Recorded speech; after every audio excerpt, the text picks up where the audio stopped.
Did you know that when this country was founded, there was no income tax? And that property was owned by the individual without any capability of the government to take it away? Or did you know that the only way to commit a crime was by physically harming another man or woman or their property?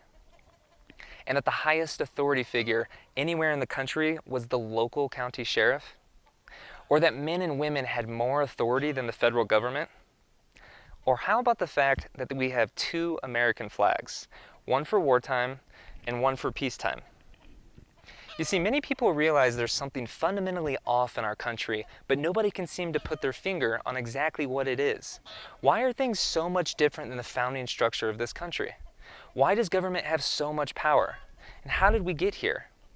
Well, we're going to shine the light on exact schemes and deceptions that certain power elite high up in global corporations and governments around the world have been using over the last 160 years to pull the wool over the eyes of the men and women of the United States and every other country.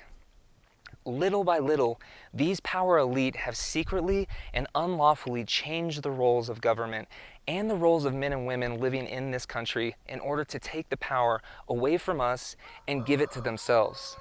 They have used the legal system to confuse Americans into thinking that government has more power over the people, when in reality, it's the opposite is true.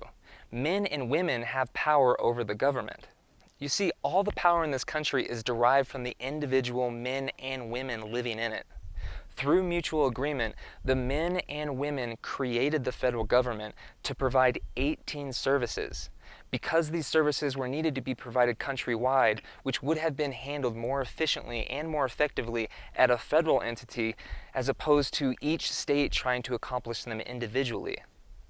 This federal government would represent all of the 13 states collectively, and only be able to represent the states through the specified 18 powers delegated to them by the states.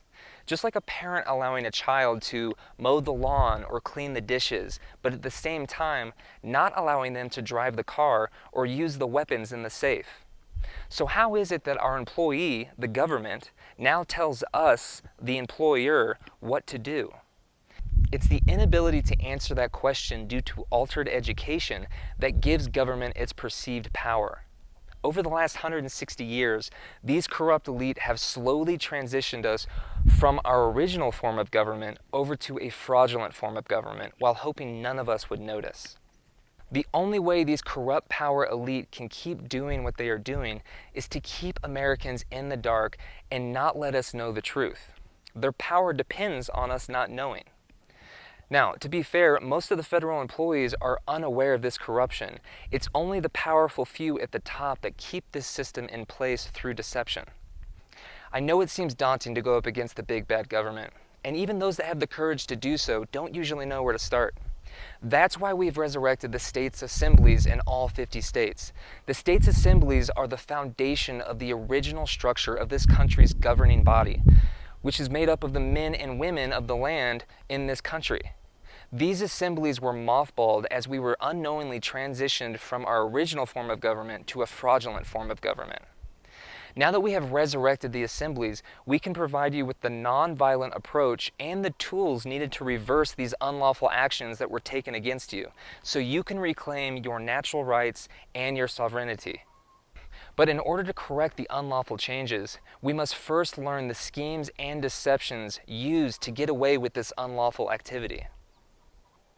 The state's assemblies will educate you how the legal system and seemingly harmless documents are used to fraudulently confuse and trick Americans into gradually giving up their freedoms and their liberty. We will open your eyes to exactly what fraud has been committed and also provide you with the means to easily reverse these fraudulent actions against you, so that you may live on this land as truly free men and women with the ability to self-govern as our founders intended.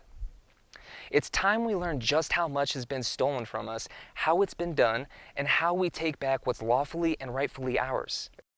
We spend a lot of time learning and complaining about all the things wrong with our government. That just makes us feel even more frustrated and hopeless. By transitioning back to your natural rights and sovereignty, you can spend that energy taking action and contributing towards the change that we all want and need.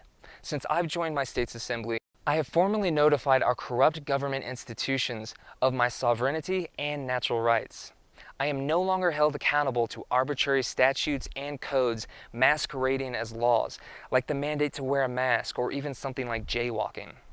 I'm no longer required to pay income taxes, state or federal. I own my property outright with no requirement to pay property taxes and no capability of the government to take my property away. I no longer need to register my vehicle each year or need a license to use my vehicle to travel on the roadways. I am now confident in my power over Uncle Sam since I am his employer. And I now tell the federal government what they can and cannot do, and I hold them accountable to the Constitution that restricts their power. The corrupt power elite continue their effort to take more and more of our rights and liberties. Our founding fathers pledged their lives, their fortunes, and their sacred honor to create this republic so that we could live as free men and women, and it's our duty as Americans to protect that republic. As JFK and others have said, bad men need nothing more to compass their ends than for good men to stand by and do nothing. You see, the truth is on our side, the founding documents are on our side, and the numbers are on our side. So instead of hoping for a politician to fix things, let's take action. So I ask you, during this time when these bad men need nothing more than for you to stand by and do nothing, what will you do? And remember, there's only one organization with the lawful and legal standing to reclaim America for Americans, and that's the American States Assembly. We must support it like our lives depend upon it, because they do.